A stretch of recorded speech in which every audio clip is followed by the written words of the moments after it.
Let's do it. Hey folks, thank you for joining us for another exciting episode of Yoml. This is the year of magical learning. We are on reflection 216. Today, I think we are on a more of a, I guess, a twofold meaning on the the Yeah. terms. So we're talking about the elephant whisperer. It's actually the title of the book as well. So Yeah. Well, the reason why it's funny is for anybody that doesn't understand, you know, the the term elephant whisperer is like what do you call that? Is it like a dichotomy? No, not a dichotomy. What's a word that means a double entendre? Is that what that means? Isn't that what a double it's me. entendre means?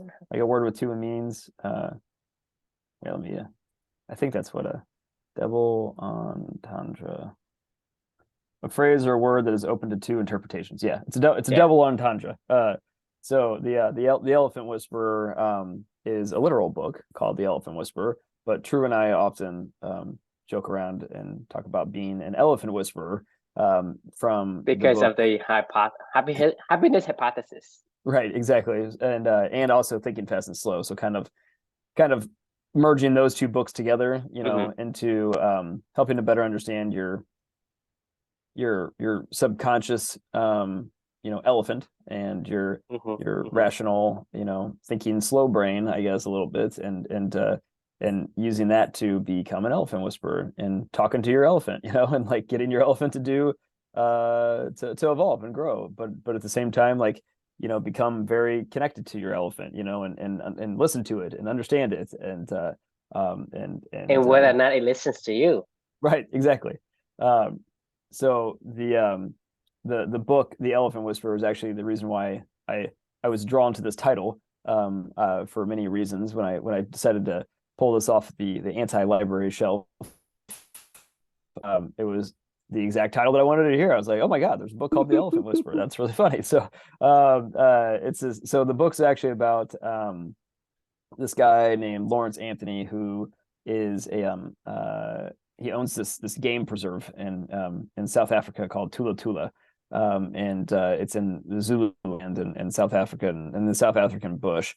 And uh, the premise of the book is he starts this game preserve, and he's a conservationist at heart, and he wants to protect like the wild African wildlife. And he uh gets a call from some other game preserve in another area of the country, in another area of the continent, in Africa, and they have this herd of 9 elephants, and they're gonna put them all down because a couple of them are like becoming really unruly, and they are trying to like knock down a lot of the fences at the game preserve that they're currently living at, and they are I don't know. Elephants can be dangerous. Elephants are not somebody to mess around with. I mean, they are massive, right?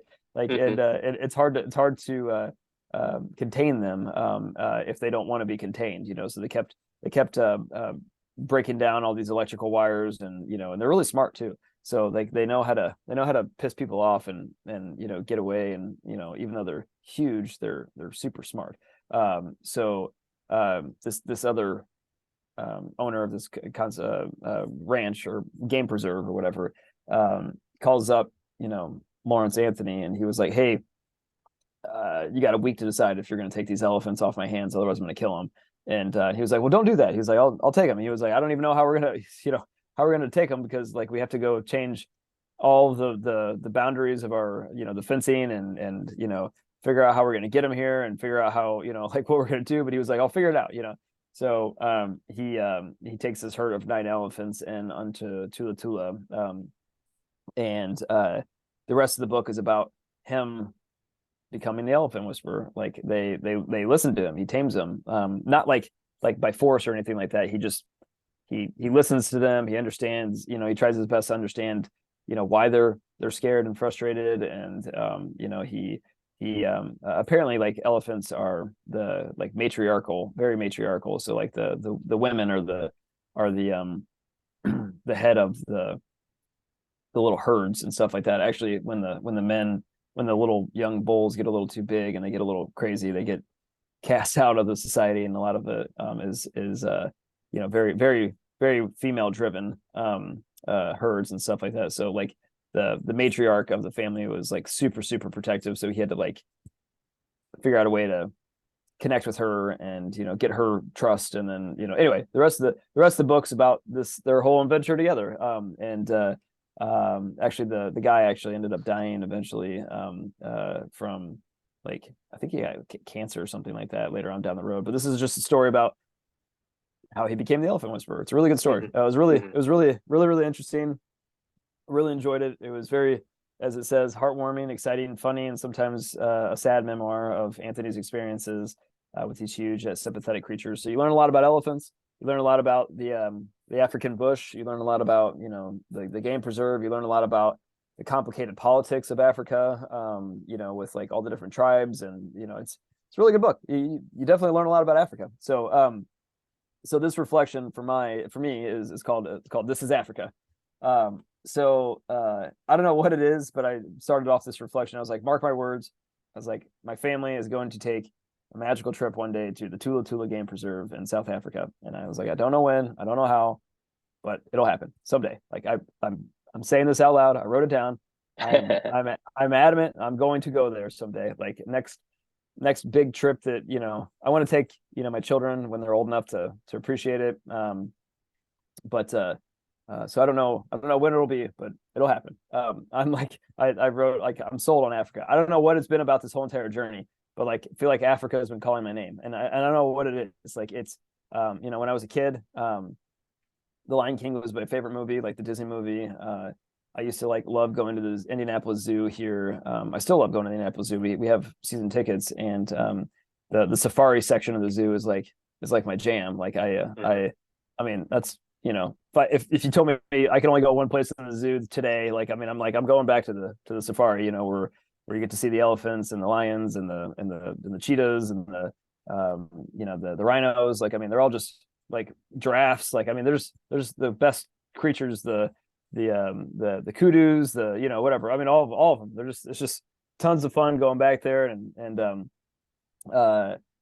also, like, for whatever weird reason, like the climate, like, I mean, I love it when it's hot and dry out. Like, I mean, it's like that's my favorite time, to be outside, is like when it's super hot and dry out. And I have to feel like I've never been to Africa, but I have to feel like that's the climate there.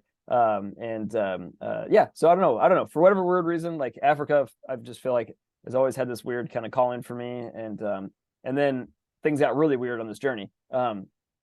So like, I believe in omens. We've talked about this before, the follow the omens, the alchemists, and all that other good stuff. This book has been slowly pushing me to Africa. I mean, this whole journey has been slowly pushing me to Africa. It's weird. So like, you remember back in the NICU when Amelia was born, I don't know if you remember this from the book, but the head of neonatology at Riley's Hospital for Children is he's an avid safari, photographer. Like, so he loves to travel, and he went to a bunch of safaris, and he would take a bunch of photos, and he would put them in each one of the NICU rooms. And Amelia's room was a lion just staring right across from her the whole entire time. She did end up moving to the monkey room, which she's probably a little bit of a monkey too. So that was like her last few days though. But when she was born, she was definitely in the had that strong lion staring right back at her. Her code word to get into her to see her in the NICU was lion. Her first stuffed animal we got her was a little lion. Like it's my spirit animal. I mean, like, there was all those omens were there. Obviously, the whole mural that we made for her, the book cover, for I Can't Imagine, the book cover for this eventually, when I decided to, go talk to the artist again that made the original one, will be, safari themed with a lion on it, following tracks through the jungle. So you had that going for us. And then it got real weird when all these books, right? So you got The Alchemist, which, he's going through, on his way across North Africa through Egypt to find his personal legend. You have learning about the rise of humanity and out of Africa and sapiens, discovering that humans used to do these things called endurance runs, where our remarkable ability for to be able to run and sweat and endure, would literally chase animals to death, by trading on and off with other humans as we like endurance hunted in the book Born to Run. Hearing about the lack of water, clean water, and thirst, in Africa. Understanding the volatile nature of how like Ebola started with the hot zone, that was all about Africa, right? Being inspired by the Lion Tracker's Guide to Life, that was all about him and the African bush, and now we have the Elephant Whisperer, and then since then I've read Nelson Mandela's A Long Walk to Freedom, and a couple other books. I mean, it just, I don't know, there's something about Africa and South Africa in particular. Like it just, Trevor Noah's Born a Crime, he's South African. It's all about his life growing up in South Africa. I don't know what it is, man, but I've read like I feel like 15 to 20 books that have Africa themes into it. And it's weird. Like, I don't know. So the Elephant Whisperer officially set me over the top, and like, I'm going to find my way to get there someday. And the author kept saying all the time, like, this is Africa, in a way to describe, just how unique and different it is from the rest of the world. And it's just stuck in my head, because he's right. Like, it's just, there's something about it where it's like, it's just different. It's just unique. It's Africa. Like, I mean, it's like our ancestral home, it's where we came from. It's dangerous. It's complex. It's beautiful. It's I don't know. There's something about it, man. I can't wait to see it for myself, and I will someday. So this was a reflection about officially committing to move to Africa, or not moving to Africa, to go and visit, spending time with Africa, in Africa. Oh, you may never Prince know. Harry. Huh? Yeah, You might never know. That's true. Yeah, You say, I came and I stay. could be. I just finished the book Spare by Prince Harry, and he spent a ton of time in Africa. That was kind of where he found his reconnected with himself, and was able to get away from the world. And like he lovingly talks about, it's where him and Meghan Markle had their first date, was in I think it's Zimbabwe or something like that. Anyway, all right. So the question is like, is there somewhere in particular that omens have been directing you recently, and if so, what's stopping you from listening and going? But I'll pause there. We can take this a million different ways. You can talk about the Elephant Whisperer, if you want to talk about it like that concept. You can talk about if there's any omens drawing you somewhere that you want to go to. You can talk about Africa. You can talk about whatever you want to. I don't really care. But yeah, love to get your thoughts.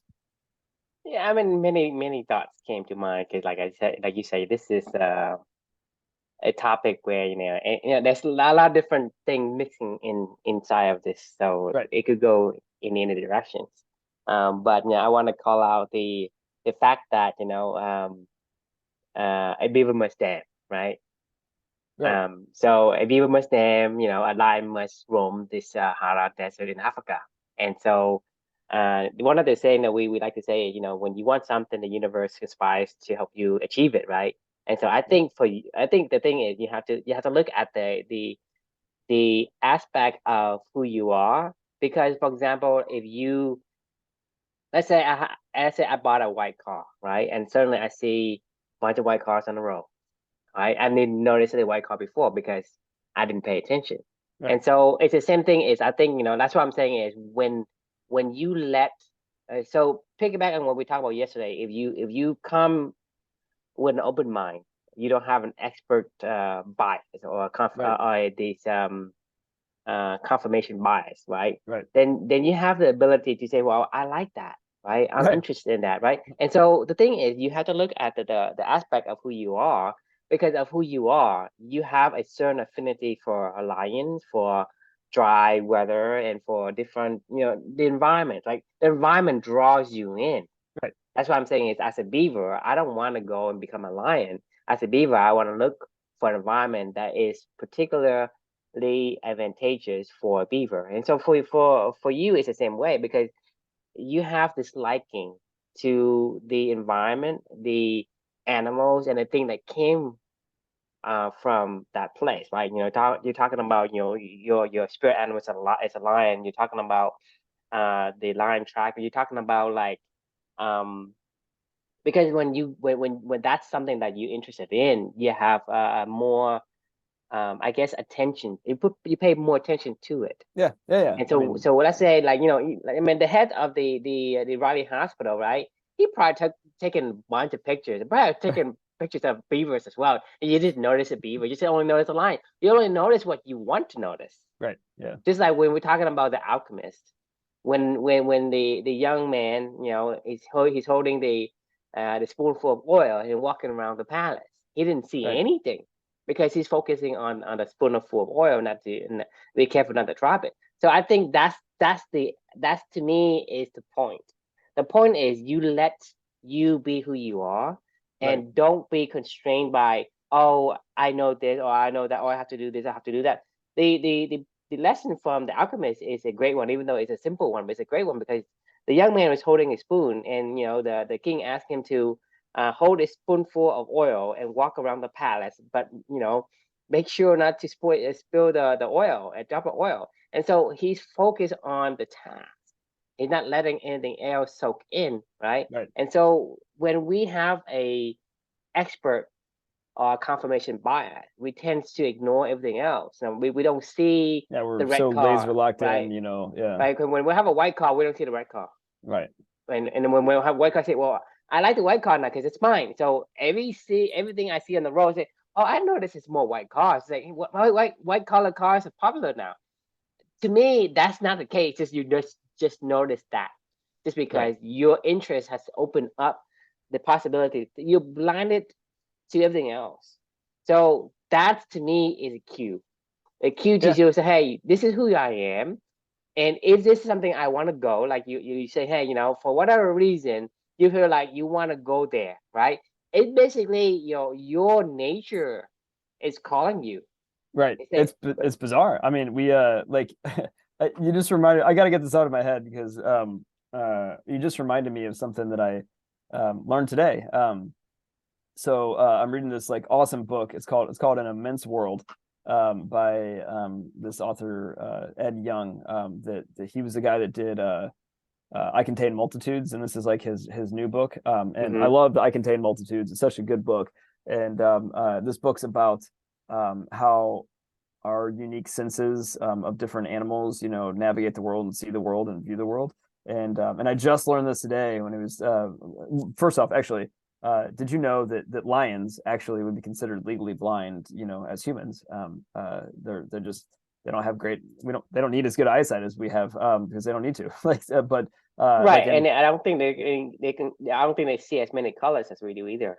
No, so this whole section of the book was about sight and how different Mm-hmm. creatures sense the world. Which, by the way, you would love this book because I mean, it's like talk about a beaver must dam. It's basically literally like hey, dogs, are really good at this, and this is why their whole this is how they view the world. And like this is what they do. You know what I mean? It's really interesting because it goes through like all different kinds of species and all different kinds of how they sense the world and unique ways that they perceive the world just based off of like how they've evolved and things like that, like a beaver must stand, basically. But in particular, you just said something that was really interesting about the omens, right? So bees have like really, really interesting eyes. They have like really complex eyes, actually, and they see a lot of different colors and stuff like that.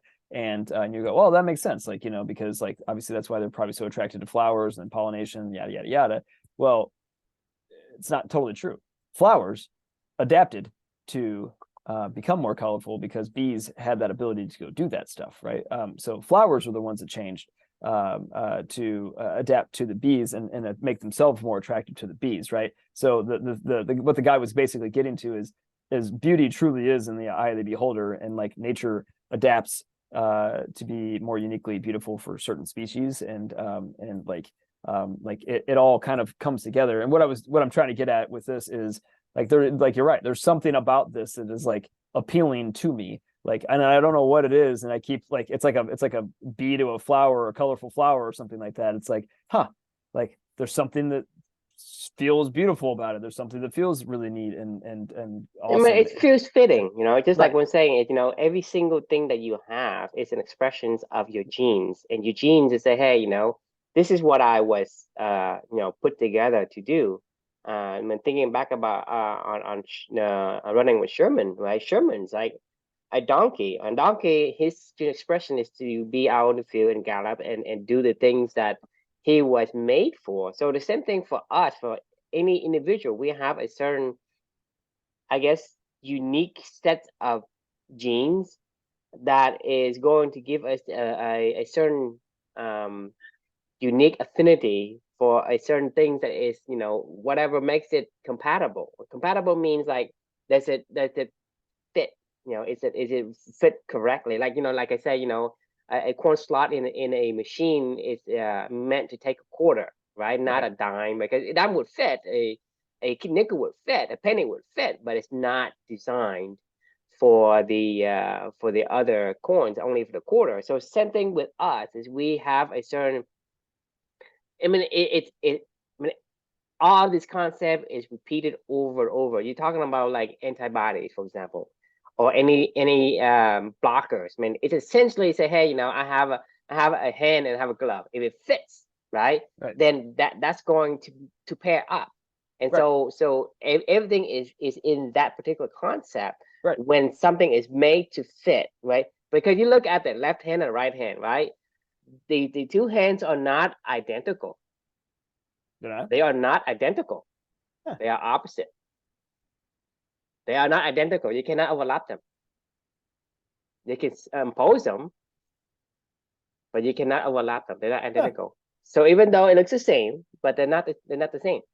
So what I'm saying is, like for example, if you have a left hand glove, you cannot put a right hand glove. You cannot use a right hand to put to wear a left hand glove, Right. and vice versa. And so that's what I'm saying is, each one of us is designed with have a specific uh I guess the patterns of genes, and that Yeah. gene has to be expressed. And I think, but my point I want to draw from the point is that, if you understand, this is something I keep saying over and over again. And a lot of times people, may get bored with it, but it's very fundamental and it's very important, because you have to make sure that you follow the gene that you're given This in is order this to is get a to get yeah. the fulfillment that you want. So this is the word uh the book Immense World is based off of. It's called Umwelt. Hmm. It's the world as it's experienced by a particular organism. The worlds they perceive, their Umwelten are all different, right? Like what you're saying is like a beaver sees the world differently, it feels the world differently, it tastes the world differently, it smells the world differently, and all that uniqueness of their umwelt, of a human or a beaver or a bee or a flower or whatever it is, like it literally is different for everybody. And like you have to and even within subcategories, I mean, like, I'm sure there's different beavers that are unique in their own right, a little bit, and they have their own little, unique Umwelten. Anyway, so that's what this immense world is all about. It's called Umwelt. So you learned a new word today. But no, it's a really good book. Actually, it's really funny we're talking about this because like like these are some of my favorite books on this journey, because it's like it's a total change of pace. And it's like it reminds you of the broader immense world, right? The connection to like how unique and cool everything is, and everything all magically comes together, and whatever draws you in and draws your particular attention. Like elephants are incredible creatures. Like, I mean, they're freaking incredible. Like, I mean, I learning about like their lives and how they interacted with this guy. Oh man, God, there was this one section of this book where the matriarch has a baby, and I think they like carry their babies for like, I want to say like 2 or 3 years or something like that or whatever. And Yeah, they about if 18 they months, I think. I think it's even longer than that. But Maybe. they like basically like the elephant has to, like the baby elephant has to walk within like 3 days or like 2 or 3 days or whatever after they're born. Otherwise they're gonna die. Like it's like, they have to walk, like, so like that's a part of their evolution. And for whatever weird reason, this baby, when it was born, this baby had like a broken leg or something like that. Hmm. And it couldn't walk. So but it was still alive, it wanted to walk, but it just couldn't get up. So like the entire tribe of the herd of elephants, all like in the middle of the sun and the blazing heat, sat around this little baby every day, trying to protect it, give it shade, like help it, nurse it, whatever, anything it could do to try to get it up and walk for multiple days, to the point in time where they were all like, themselves suffering immensely, trying to do anything and everything they could for this little tiny elephant. And the owner of this ranch was watching it all from afar with his team. And trying to let them just be their thing, do their thing, because this is like a game preserve. They don't mess with the animals. They let them do their own natural thing. And he was just watching this little tiny elephant die, and there's nothing he could do. And finally the elephants, like after like an epic battle trying to get this little baby up and walking, gave up. They were like, oh shit, we don't know what to do. Like the baby was basically on death's door. And so they left it. And I'm sure it was probably incredibly hard for them to do that, because it seems like they're very, very loving creatures and very family oriented. And and I felt like awful for these elephants. Well, the baby was still alive, even though she wasn't going to survive. Like if she was in the wild, like there's no way that she would have had a chance to survive, kind of thing. So after the elephants left, Lawrence and his team, they were like, well, this is our chance if we're going to have any chance to try to save this elephant. Like now that the herd's gone, because they would have killed him if they got anywhere near that baby. Like they would have no way in hell they would have let anybody near that child or the baby elephant. And so they swooped in, they picked up the baby elephant, they rushed him back to the main lodge area, and took him to the vet, and they were able to nurse it back to, like, bottle feed it with milk and whatever. And they splinted up her little foot. And eventually she, a couple weeks later, was able to stand up, and was starting to come back to health. And she was connecting, those little girl baby elephant, she was like connecting to the humans. And they were doing everything they could to keep her going. And it was like a couple weeks later, and she seemed like maybe she had a chance, and she was really happy and having a good time, and she was doing good stuff. And then all of a sudden she just like lost it. Like she couldn't walk again. And she ended up passing away. But like they took the baby back to the family. And anyway, it was like the most heartbreaking like thing ever, because it just reminded me of Amelia, just trying to fight, and doing everything she could, and just like thinking about how the elephants experienced that, kind of loss. And I don't know, it was really, that was a really hard section of the book, man. I really really really really like almost started crying when I was listening to that. But I don't know how I got on this tangent, but it was just it's the change of pace, man, of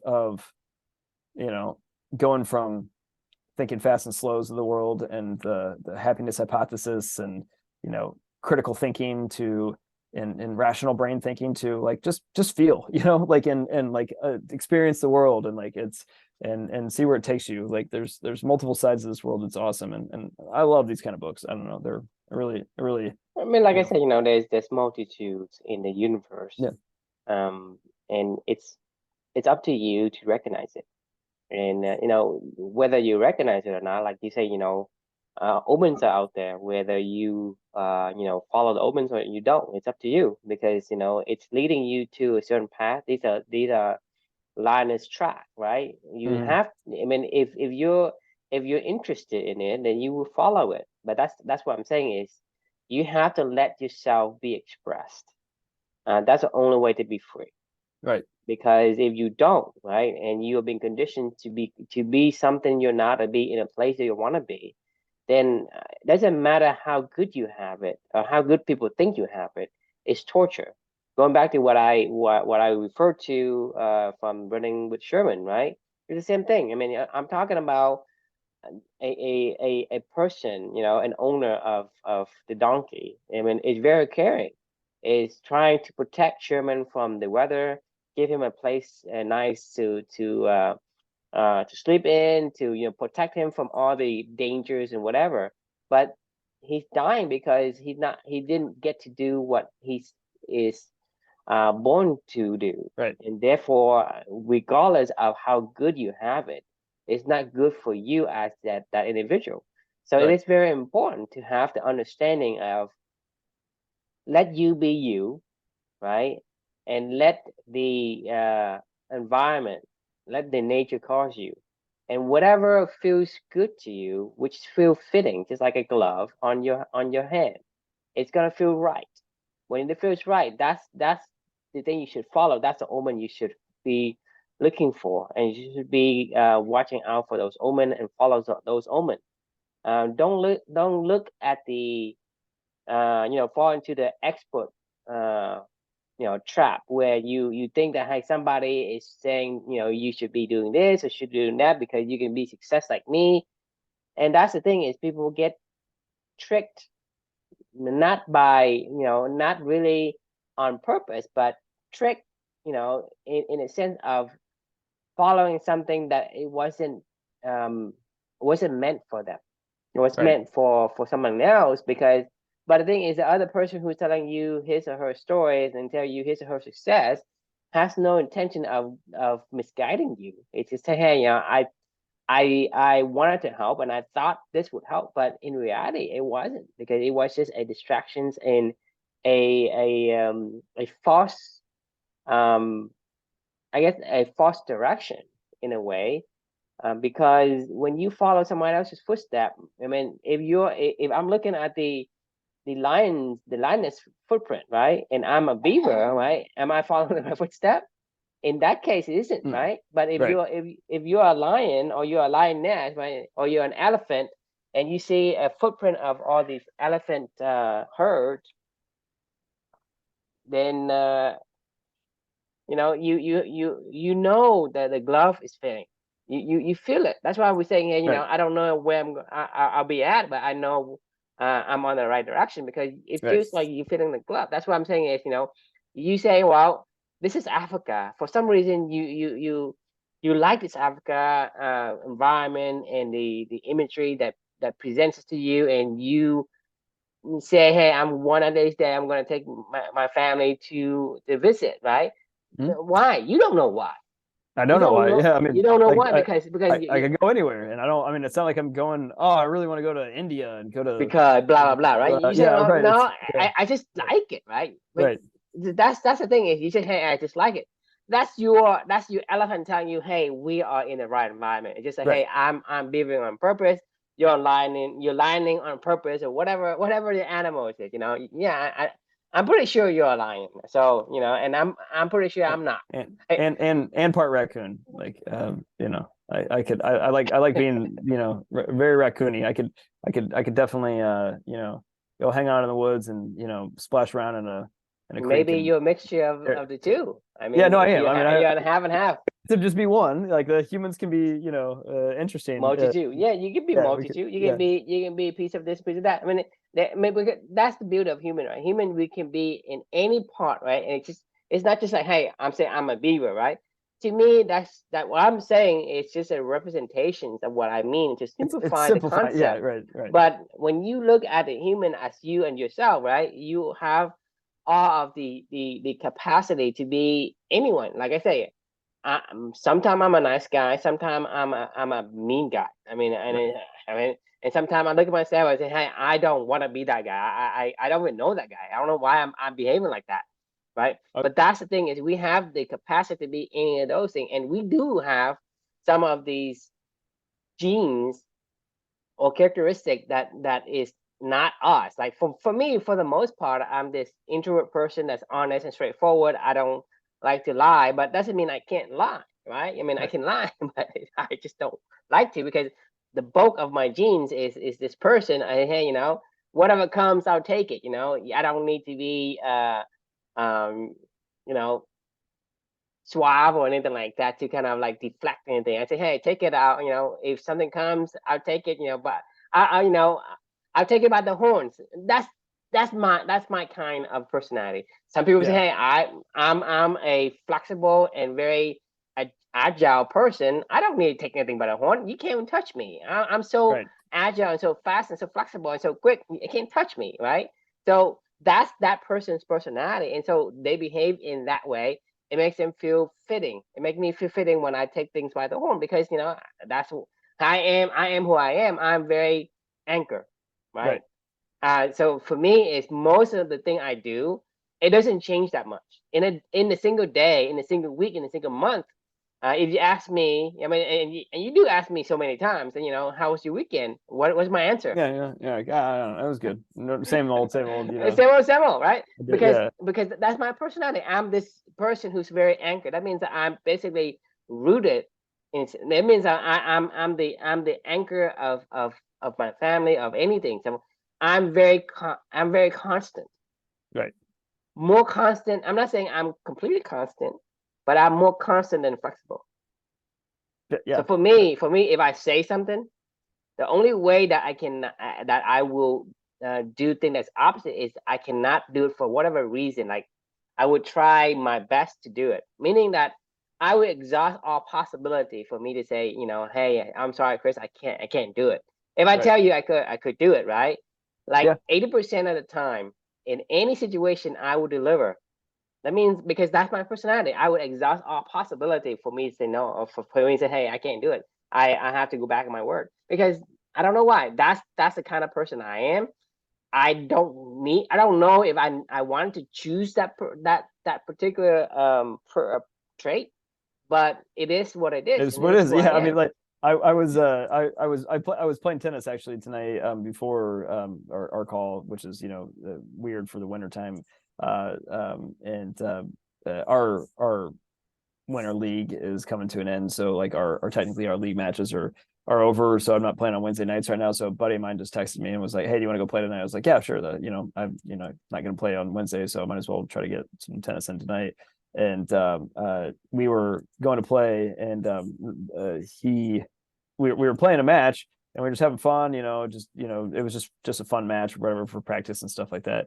And he's a good player, but like I've been playing like really really well lately, and or I've been changing, evolving a lot with a lot of stuff that I've been working on my own tennis game and stuff. And it was, it's paying off. Like, I mean, I kind of was just blowing him away, today. And and like it's just a fun match, and it was just playing around. But there was this one shot that every time I would hit my backhand to his backhand, and he has this like great backhand down the line.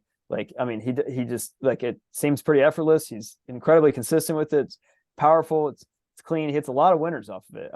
And I was like, I was beating him pretty bad, and he hit me. He hit like, multiple different winners down the line with his backhand, and I was like, Jay, like, why don't you fucking hit that shot all the time? And he was like, well, I know I can hit that shot. Like, I want to work on, like, the other stuff that I know that I can't hit, like, very great, and he was like, I want to make sure that those are all really good. And it's just like one of those things where it's like, you know, if you do something really well and you have the opportunity to do it, fucking do it as much as you can, because you like that shot. This is what you like this is what you're good at. Like, this is an advantage for you effortlessly. Like, I wish I could hit a backhand down the line like he was doing, and I can't. Like, I mean, I wish I could. I can't. Like, I do not have that shot, but he also doesn't I have mean, other it's shots just that I like can hit. you have a good forehand. That's why you say, hey, when I hit a good forehand, it feels good. It feels good. It feels good. Versus a Like, backhand. That's what I'm right. saying is, if you let your gene express, right, it feels fitting. It does. It just feels good. He's like, well, I already, like, it was just funny when I asked him that after the match. He was like, and it was just, his answer was so funny, because he was like, "Why? I already know I'm good at that." Like, I'm like, well, then do that. Like, like, what are you doing, man? Like, just let loose. Like, every time you get an opportunity to hit it. Like, don't fuck around and try to hit other shots. Like, hit that shot. And yeah, I don't know. It's just funny. Like, it's That's I think that's the mindset because right. and the thing is, like, if you asked me before I went on this journey, I would do the. I mean, we were told to eat the fucking frog, Right. do the hard things first, Right. Right. Yeah. Right. right? Do the things you hate the most first. That's what we're told. We're told to do Right. that. But the thing is, that's what I'm saying is, if you do the thing that is not what you want to do, then when are you gonna do things is what you want to do? Well, this is the secret to being a good elephant whisperer. You have to listen to what you like and what you don't like, and talk to your elephant, like, and understand, hey, elephant, I don't know why you hit a really good backhand down the line, but like, good work. Let's do more of that. Like, how, like, you know what I mean? Like, it's like, it's if you're a beaver and you're damming and you're having a lot of fun damming, and you're like, I don't really know why I do this, but like, like, kudos, elephant. Like, how can I help you to do more damming? Because a lot of times you don't have to know why. Because like I Right. said, if you have this you know positive emotion when you think of the Africa Sahara, right, and the lions and the elephants and all that, right? I mean, Listen, you feel it that hey, it's just fitting and it feels good. It feels like I'm safe, I'm comfortable, or whatever the feeling is. I can't really describe it. But if that's the case, and you say, well, I've asked you why do you feel like that? No one knows why. I But don't that know. didn't, but that doesn't stop you from you know uh, getting that feeling. Right. Just going to visit Africa, right, in Sahara and visit see the lions, see the elephants, see the zebra, see the all the African animals there. I mean, and as long as the feeling is there and the feeling continues, you just Right. do it. You don't have Yeah. to. You don't have to understand. You don't have to have why, right? The Exactly. why is the reasoning we're trying to understand, and sometimes we can't. Thing is, the reason why, and it is kind of like segue into the other elephant whisperer, right? And we're talking about the happiness hypothesis, where you have a automatic system crossing over to thinking fast and slow, which is system one, right? So system one is elephant, a in a happiness Happy. hypothesis It's the book, opposite. Yeah. But right? yeah. No, it's the same. The elephant No. is system one, and system No. two. It was reversed in happiness hypothesis. It was system two is the elephant. It doesn't matter. It's the same thing. We know what we're talking about, but it was ironically reversed. And But um it's oh no, it was we reversed in nudge. That was what it was reversed in. yeah. Yeah, sorry, yeah. Yeah, it's not. It's right because elephant is your subconscious. It's a Yeah, yeah, system yeah. one, right? Right. So system one, you basically count up one to two, right? You have the primitive brain, which is system one, right? This is the subconscious, and then you have system two, which is the additional brain stuff. So in a way, human have two brains, at least two brains. So the Sure. system one, which is Yeah. elephant, system two, right? System two has the ability to be cognitive in terms of languages and whatnot. System one does not understand languages. It does not. So No. you take the elephant, and then Well, you take no, it the does. It understands. no, system one does not understand languages. You don't have to compute what everybody says all day long. You just understand sometimes. It can compute, but can't understand. It has no idea what you mean. If you I guess say that's a good point. That's a good if you point. say Yeah. red, right? If you say red, it doesn't mean anything to system one. Yeah. I, That's why yeah, I guess. the analogy of the elephant and the rider has the ability to think and reason. Right. The elephant only reacts. It Right. doesn't. I mean, in the book Happiness Hypothesis, it's not complete like accurate description because elephant does have their own brain, but in the sense of a rider and elephant, the rider is an animal that does Right. not think; it just acts, right? It Right. just acts because it's what it knows. It acts. The elephant rider is the human, represents the system two, the cognitive portion of our brain that's able to think and analyze the situation and make decisions, right? And so that is system one, the elephant rider. So the elephant rider has the ability to reason, and to reason, you have many different, I guess, the different outcome based on the data input. Right. System two, it reacts and it reacts quickly. It's so super fast, like a supercomputer. It's 1,000 times faster than system two, the cognitive. They think the cognitive has the ability to take the data in, but it's very slow. The system one, it has only like a certain set of primitive functions, but it's super fast. It's 1,000 times faster than system two, right? So Right. that means that, I mean, for example, you can probably like catch a falling a cup, right? Without even realize that the cup is falling.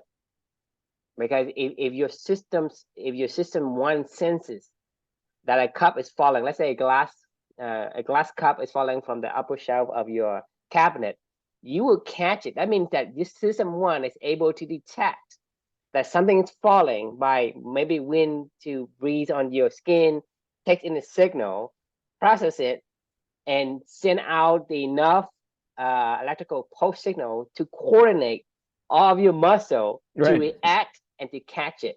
That's how Right. fast it is. It is Yeah. super fast. And because it does all that computations before you even realize that the cup was falling. Yeah, for sure. I mean, So, like so it's pretty incredible. I mean, honestly, it's the like in the book Think It Fast and Slow, like he says at the very beginning of it, like system one is actually the real star. Like, which is funny because I'm looking at the book right next to me, the Daily Stoic or whatever. mhm. Like, this is my biggest problem with Stoicism, is it's like it shits on your emotions, and I'm like, and it's like it talks about system two is the real star, and I don't agree with that. No, no, no. I So yeah, but the point I'm trying to make, going back to the point I'm trying to make after all this rounded evidence is essentially system one and system two, right? It has connections, but its communication connections are not what we think it is. Because you right. can't really say, let's say I tell you, let's say right now my system two is thinking, right? And your system two is thinking. And I'd say, Chris, don't think of an elephant. Right. What does system one does? It I pictures mean, an elephant, yeah. I mean, right? well, So that means that yeah, it it's just doesn't understand what you're telling it to in a way right. that we think. So No, that's why I'm no. saying, that's why It's habits. It's all habits. Like, it's all automatic. It's all exactly. it's So all so the completely communication channel between a whisperer and right. the elephant, right? It has to have the direct understanding. And so for the whisperer to able to talk to the elephant in a way the elephant can understand, i.e. system It's two can it's through talk to actions. system one so that Right. system one can understand, isn't by what we think, hey, just tell it, right? Just think of Right. it. When you think of it, system two is doing is not system one. System one just reacts to the data. Yeah. So that No, means that it's funny. its channels of communications are completely different. And we talked about this before, is the ability for the system one to understand system two is through actions, nothing Right. else. That's it. That's the only Nothing thing you else. can. I Yeah. mean, you Yeah. can't, like I said, you can't say, hey, don't think of a lemon. Right. You think of a lemon, right? And so the way the system one is able to sense the external stimuli, it's what it's receiving. What it can receive, it's what it can take in and compute. So whatever you say, if it cannot, let's say, because it can't do the negative, right? I mean, they say don't Right. think of an elephant. You tell, hey, so what a system one does is say, hey, go and picture an elephant and then take it out, versus Right. having it without it first, right? So it doesn't have the ability to do the whole thing, what we call like pre-processing. We don't pre-process it, right? It process one by one. Elephant, then remove it. Right. Don't think of an elephant, right? So it thinks of an elephant and tries to remove it, but then it can't because it's already Yeah. output to the elephant. No, it's So really funny, like, because it only listens to actions, like daily, constant actions. Like, that's the whole point of habits, is to that's how you think that's how you what you tell the want. system one, this is what system two is telling you to do. And system one Right. say, oh, okay. If he is depressed every day, that means that he likes to be depressed. So I'm going to trigger my compute so I can help system two be depressed every day. Or system Right. two is happy every day, right? That means that, hey, system one say, well, this guy you keep doing the happy thing, happy thing, happy thing. This guy keep doing the forehand. That means he must like the forehand. So let me see if how I can improve and optimize his forehand, and devise a pattern where I can coordinate all the muscle so Right. that he can hit the forehand with ease, right? So that is one example of what I'm talking about. The system one needs to have a very particular way to communicate, and if you can communicate in what it can understand, it will help you. But you cannot take what you think a system two understands it and translate go into system one. Meaning, go back to what we talking about, the alpha whisper, right? Can me, like, literally go talk to a little elephant. I can't because I don't understand what it needs. Right. This guy here in Africa, right? He knows the nuance Yeah, and the I mean, he behaviors watched of them, this studied elephant, them, understood, studied them. got their Then he trust, understands yeah. what this elephant can understand. Then he Right. uses that to communicate. So Right. go back to what I'm saying is, that is why the elephant whisperer in our circle, it is super important because it's from the book, Thinking Fast and Slow, System 1, System 2, from the happiness hypothesis. It represents a concept that we're trying to convey to our Yeah. audience. The common language What is we mean, actions. yeah. And so in order for us to be able to tell our subconscious to help us, right? And like I say, that's a super computer. It's 1,000 times faster than what you can think, right? You think, hey, computer AI is faster. No, AI is no supercomputer is faster than a brain No. because you are trying to Well, like it's limit abstract too, because it's pulling you thoughts from try all to over the limit place. the brain in a certain set, and you try to compete that with whatever the supercomputer is doing, which is hey, I'm computing. So you ask him, hey, what's 50 million times 125 billion, right? It can compute because that's what it does, right? Well, But can it thinks in numbers. We don't think in numbers. We think in we don't stories, we don't think pictures, in and numbers, right? right. But that's So why I'm saying is each we're one of we're us we're matching up stories, in our head. is the way we work, the way our brains work, the way we work also is very unique. And in Right. order to whisper, I mean, the whisper, like, talking about the ghost whisperer, the dog whisperer, and the horse whisperer, it's ability Mhm. for you to talk to somebody, to something, or to someone, or some animal that normally most people can't talk to. That's like a dog whisperer, right? Most people don't know Well, how to talk to a it, dog, but this whisperer guy goes and talks to the dog, and the dog listen. Same thing with a ghost whisperer, right? Who can talk to ghosts? Well, this I mean, ghost it's like whisperer goes in and talk to ghosts. I mean, you could take it even more literal. It's like babies, right? Like, I mean, A they baby they don't whisperer. understand. Like they only understand your actions. Like, like the common language between system 1 and system 2, if you want to, or any beings, different worlds, the common communication system is action. Like, I mean, that's it. Like, it's the actions you put out there. Now we have a unique, in my opinion, I think it's unique, where we can think about the action beforehand and understand why we want to do that action, which is why the values come into play, right? Like, if you are strategically aligning things that you think that you like to do in Right, your because subconscious, you and then you have do them. what we have. What we have is a computer Mhm. and a programmer on one. Okay. Right, Most animal has a computer, not a programmer. right, We are the only one that has a programmer. Our system 2 is a programmer. You can program something in bad. You can program in something good. It's up to you. But the programmer right, can program the computer. So right, our brains, our primitive brain is a computer. The animal's brain is a computer. It just behaves by instinct. Meaning this right, is the subroutine it has. It has some directives, and that's what it does, right? But it cannot think. It cannot project into the future. Hey, I'm gonna do this. I'm gonna do that. I'm gonna communicate with other people. I'm gonna take in input. So that's a programmer. To right, me, we have a computer, a supercomputer, and a programmer. It's right. just that in today's society, the programmers are not programming anything. The programmer just Wait, copying code. yeah, It's just copying code. that's funny. Like, that this is what we call conditioning. Like, hey, we go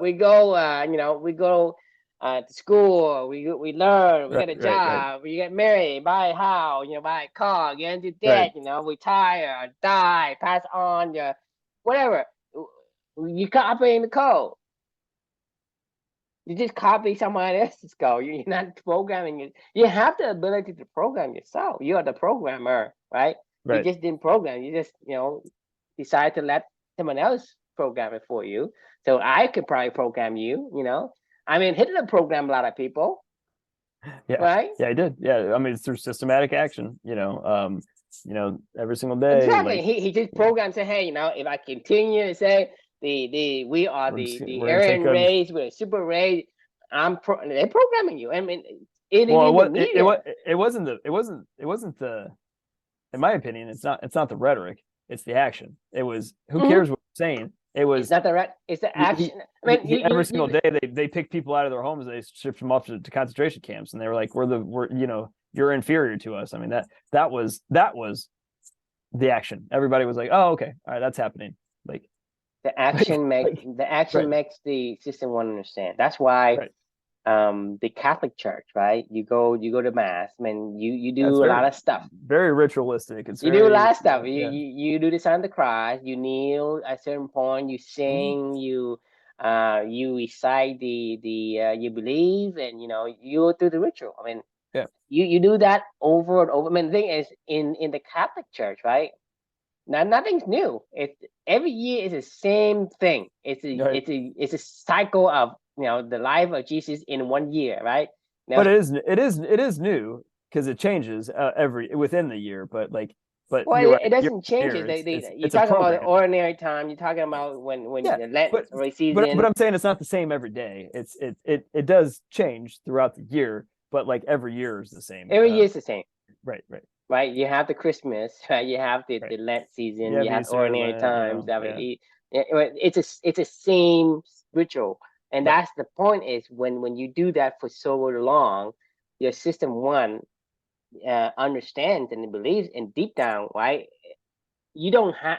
I mean, deep down, system one understand by instinct because it was trained for over thousands of years. right, System two is saying, I'm scratching my head. I'm saying, why are people doing this? And why do I do so bad? If I do this, I'll do that. Because system two doesn't compute. Just like when you have a deep connection with the Sahara, African Sahara, right?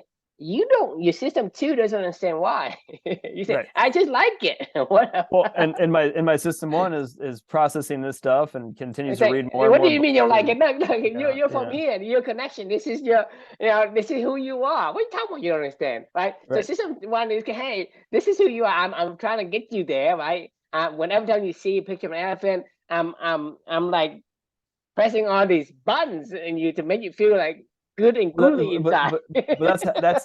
that's how, so that's how system one communicates with us. Like, if you listen to it, you just watch and you go, oh, Exactly. I'm doing this action. Why am I doing this action? And then it goes the other way around. Then you're like, Yeah, I want to do an action, it and then push I the want, button, right? It right, push yeah, the button. So let's say you do something you don't like, right? Regardless of what it is, like, hey, let's say for example, like, for me, like, I do not like fame. Okay, I don't want. I mean, this is a human instinct. Okay, human instinct is to be famous. right, But understanding for me, go through the understanding. Yeah, so I want to be famous when I was younger because I was conditioned. But when I understand myself, I don't want to be famous. I just don't. I don't want famous. I want freedom. The difference, right, yeah, right? yeah. Um, I don't I want don't that want shit. to be. I don't want to be in a leadership role, right? Because I don't want the responsibility because Right, it comes together. It can't. You can't have yeah. leadership without responsibility. I don't want leadership because I don't want responsibility, right? And so Well, you only want then, responsibility. You just don't want responsibility for other people. And that's not yes. even true because you have responsibility for your children.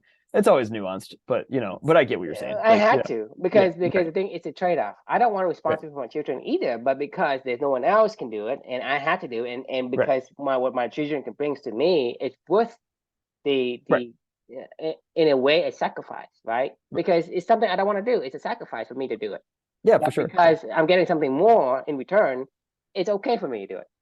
Right, Only in that sense, because like I said, if my wife asks me, hey, what do you want to eat? I don't really care. I just don't, right, right? You want me to drive? I'll drive. You don't want me to drive? I don't drive. I don't care. I don't right, need to be in the driver's seat. I don't need to. I don't need to have to be the guy picking and stuff. Like, if you want to spend, and just ask your mom. I don't care, right? right, I don't want responsibility. I'll take responsibility if I have to. Hey, this is a problem. Hey, Dad, go solve it. Yeah, go fix it. Go clean it up. Go, whatever. I'll go do it, but I don't want to because right, that's who. But other people would want to. There's people who are naturally a leader, right? They want the responsibility. They want to show that leadership. right. Yeah, And so that's what I'm saying is for each one of us, we are different. But that's the thing is without having the ability to communicate with our system one or system two. Okay, system two is understanding only by how you feel, meaning when system one is understanding something, it's gonna press button to make you feel bad, make you feel good, make you feel like and you're bored or whatever. It's gonna press button, and that is the feedback for system two to say, okay, my elephant isn't happy if I kick him in the ribs, right? Right. Right, and he's gonna press button. He's gonna tell you, and so you, based on those emotions, you know that hey, system one is cool and collective, or is angry at you just because it pressed a button. And the same Right. thing with so that feedback goes to system two. System two say, okay, I can reason, I can program, so I can start programming. Well, the feedback loops are emotions, in my opinion, for both.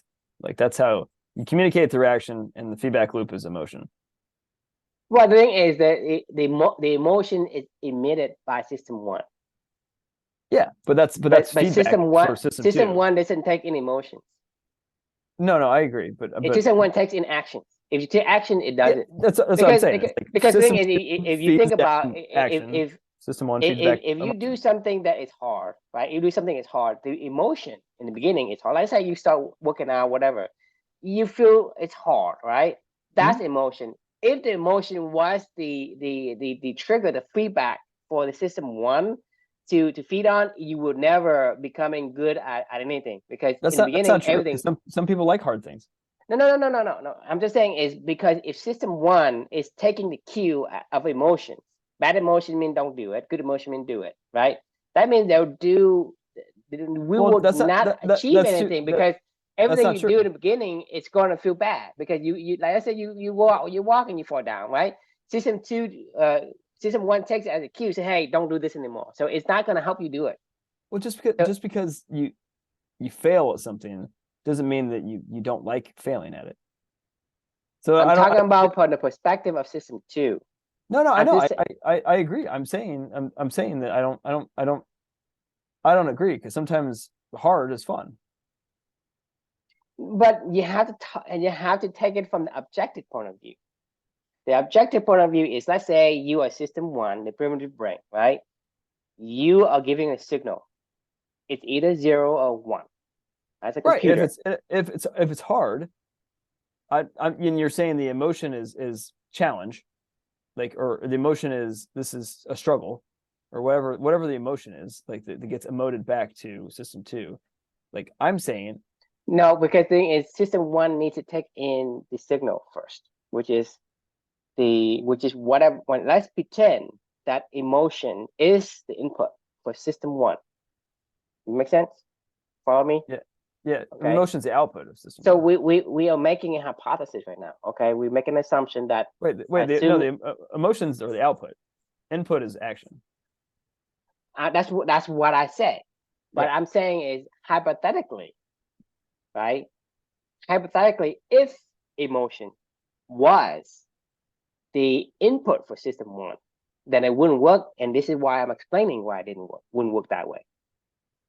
Because if the emotion was the input for system one, every single time you Oh. do anything, it's gonna becomes a challenge. Oh System yeah. one I will see. just stop doing it. It won't do I it see. anymore. So you will never improve. Yeah, This I is see what you're saying. why that hypothesis is crossed out. I exit out by that reasoning. That's Right. why I'm saying it's the only other reason, the only other input you could have is by actions. The action say, hey, when you do it again, it actually makes it say, hey, that's Yeah, I like it a basically little more. Yeah. double, triple, whatever. The number is higher. Therefore, there is a infinity for something. Hey, because you do this thing 10 times, you must have like this one versus the action you did only one time. Mm-hmm. That is the logic that it takes in from outside. So that means that from the system one perspective, the computer, the primitive brain, it takes action. Action comes in, it goes and it develops that, and it's going to press buttons to emit emotion. The emotion comes out like after the body that you can see. Like if you're angry, I can see, but you can also feel you're angry. That means that that the emotion can be felt by a lot of different systems, i.e. system two, the programmer, i.e. other people, system two, Mm-hmm. right? And so Right. that's what I'm saying is if you look at it from that particular ecosystem, you do a certain actions. That action will train your system one to help you become better at whatever it is you want to try to do, like the forehand, the backhand, or whatever it is you want to achieve. Right. So, like I said, I spent the past like 10 years trying to um, I call it reprogram the subconsciousness. That's what Right. I want. But I'm a programmer, so I'm a program computer, and I want to program my own brain. But I've Right. been doing research for the past 10 years in Yeah. this area. Yeah, no, for sure. No, that makes, well, this is a big thesis of what we're trying to do. But for me, speaking of action, I gotta go crochet. I got Yes, yeah, if you gotta get it in. crochet too much, Yeah, it's gonna help you be a good crocheter. yeah, I gotta keep doing it because it's my challenging myself. I don't actually want to crochet because I still don't like it yet, but we'll see. So I gotta keep going at it. All right, so that's the cue to bounce out of here for the night, though. Fun conversation as always. Question we can leave for everybody is there somewhere in particular that the omens have been directing your journey to recently? And if so, what's stopping you from listening? Get going. We thank you for joining, and thanks for the fun conversation as always, True. And we'll see you all tomorrow. Yeah, have fun crocheting. Yeah. See you guys. See ya. Bye.